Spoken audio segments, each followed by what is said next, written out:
Je répète, la nuit de cristal est un titre faux. Kristallnacht. Les nazis ont inventé ça pour dire, finalement, c'est quelques vitres cassées. Le bruit du cristal, du verre. Non. Et d'ailleurs, en Allemagne, on ne dit pas la nuit de cristal. On dit le pogrom d'État de novembre. Car c'est à la fois un pogrom et le deuxième aspect, ça n'est absolument pas un pogrom au sens où on l'entend d'une espèce d'explosion populaire plus ou moins manipulée. C'est à 100% une action menée par le parti nazi avec les SA, les SS et la Gestapo.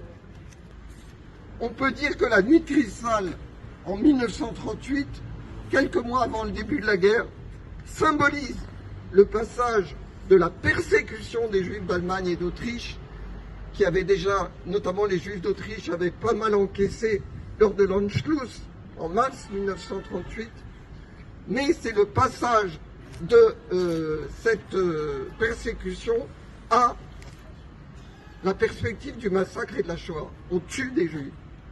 Les conséquences d'ailleurs, en Allemagne, 2000 à 2500 personnes juives tuées immédiatement sur place, jetées par la fenêtre, assassinées, frappées, etc., surtout dans les petites villes, par les SA et les SS.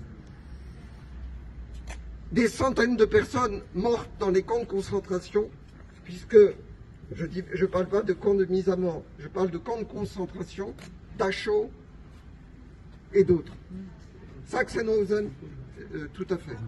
Plusieurs milliers de personnes et plusieurs centaines de suicides de juifs, le jour même et dans les suites.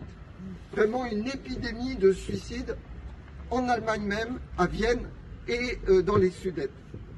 Il est toujours d'actualité, contrairement à certains qui rigolent, il est toujours d'actualité de dire plus jamais ça.